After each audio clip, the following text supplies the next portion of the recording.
नहीं नहीं, ठीक है। चिराग पासवान ने जी अगर साथ देने का काम किया है, मतलब वक्फ के मामला में, अच्छी बात है, स्वागत योग्य है।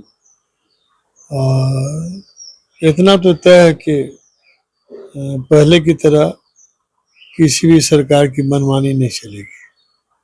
पहले की तरह किसी भी सरकार की मनमानी नहीं चलेगी। बैसाखी पर टिकी हुई सरकार है। बैसाखी पर टिकी हुई सरकार है, और ये बात आप मोदी सरकार के लिए कर रहे हैं। अब जिसका समझ लीजिए, आप पत्रकार हैं जी, आप लोग इशारा समझते हैं। जी।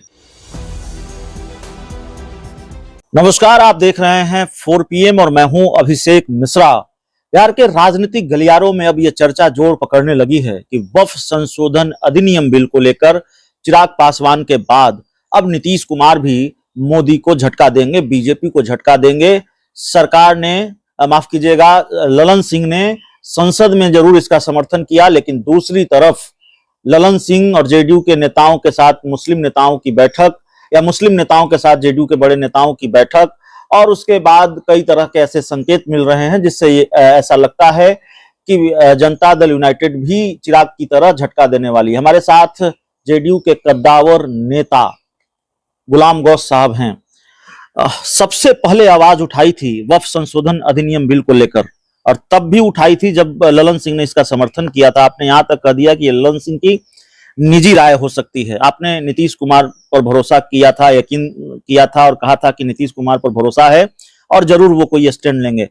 आपकी बात पर अमल होता हुआ दिख रहा है आपको? नहीं, हाँ, इस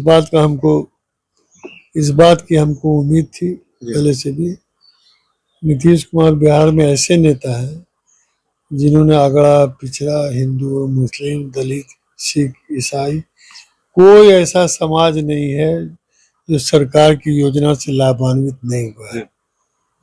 और पार्टिकुलरली मुस्लिम समाज के लिए इन्होंने, चाहे वो उर्दू शिक्षकों की बहाली हो, चाहे वो जो है 10,000 तालीमी मरकज हो, चाहे अल्पसंख्यक आवासीय विद्यालय हो, हर तरह से मुस्लिम समाज को आर्थिक रूप से और शैक्षणिक रूप से ऊपर उठाने का कोशिश किया है इन्होंने।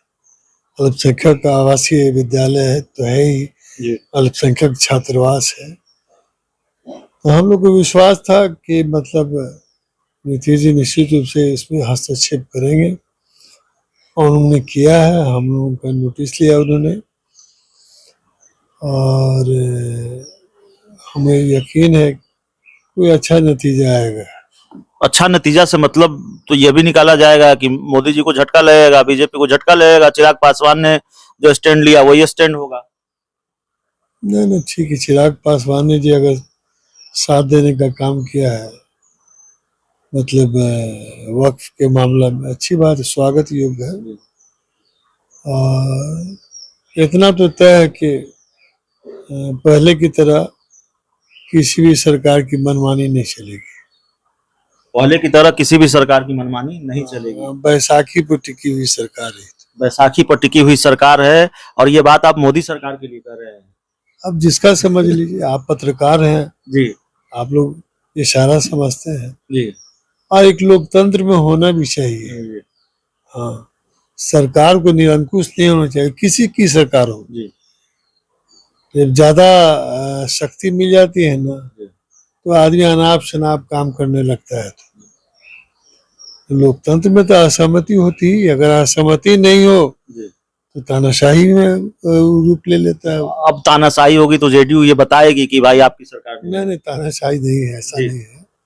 हाँ, लेकिन मनमानी, किसी की मनमानी, मैंने पहले भी कहा था, इस बिल के आने से पहले जो है मुस्लिम समाज के लोगों के बीच मामला को ले जाना चाहिए था, उस पर विचार विमर्श होता, उस पर बहस होती, उस पर चर्चा होती, तब कोई बात बनती तो उसके बाद लाना चाहिए था। ऐसा तो हुआ नहीं। ये सवाल है सर, माफ कीजिएगा मैं आपको बीच में रोक रहा हूँ। ये ठीक है कि अब नीतीश कुमार या जेडीयू पूरी तरह से जो मुस्लिम समाज की चिंता है उसके साथ खड़ी है, लेकिन सवाल है कि इस बिल को लेकर मुखालफत कहाँ तक होगा? बिल को पेश नहीं होने दिया जाएगा, या फिर जेडीयू कोई सधा हुआ कदम उठाएगी? क्योंकि इनको लेकर मुस्लिम समाज में जो सेंटिमेंट है अभी, वो किसी हद तक लोग जा सकते हैं। जो लोकतांत्रिक आयाम है, सड़क सड़क पे उतरेगा लोग, जेडीयू भी मुस्लिम जनता तो उतरेगी ही। जी जेडीयू तो संसद में है ही, हमारे एमपी हैं। आप कह रहे किसी भी हद तक जा सकते हैं, जेडीयू भी किसी हद तक जा सकती है। निश्चित रूप से विचार करना होगा। जी, एक सवाल यह है कि भारतीय जनता पार्टी के मीडिया विभाग के हेड हैं दानिश इकबाल, उनका बयान आया कि चाहे वो एलजेपी के नेता हों, चाहे वो जेडीयू के नेता हों, ऐसा बयान वही दे रहे हैं जो छुटभैया नेता हैं, उनको जानकारी नहीं है या इससे वो वक्त से वो लाभान्वित रहे हैं, उनका फायदा हो रहा है। ये कौन है दानिश इकबाल? हम तो कभी इसका जिंदगी में नाम नहीं सुना। मीडिया प्रभारी हैं। किस चिड़िया का नाम है ये? किस चिड़िया का नाम है? हम नहीं जानते कौन है दानिश इकबाल। जी पहले अपना दामन देखे ना, कोई जानता भी है उसको, दूसरों को सर्टिफिकेट दे रहा है। एक सवाल यह भी है सर कि बड़ी चर्चा होती है, बहुत सारी चर्चाएं होती है, आप तो अनुभवी नेता हैं, आप इसको क्लियर कर पाएंगे। केसी त्यागी जब एक्टिव हो जाते हैं तो चर्चा शुरू हो जाती है कि भाई फिर क्या होने जा रहा है बिहार की राजनीति में। केसी त्यागी विपक्षी सांसदों की एक बैठक में शामिल हुए, मुस्लिम समाज के भी लोग थे उस बैठक में। इजराइल फिलिस्तीन को लेकर कोई फैसला आया, भारत सरकार से मांग की कि इजराइल से हथियार खरीदना बंद करे, जो मैंने पढ़ा समझा, और उस पर केसी त्यागी ने भी अपने हस्ताक्षर किए। तो विपक्षी सांसदों के साथ केसी त्यागी का खड़े होना, जेडीयू के बड़े नेता का खड़े होना, अब फिर ये चर्चा चल पड़ी है कि कहीं ये दोस्ती फिर दरक तो नहीं रही। देखिए, असल में हम लोग का अब जो समाज बन गया है, कम से कम राजनीति में इतनी संकीर्णता है।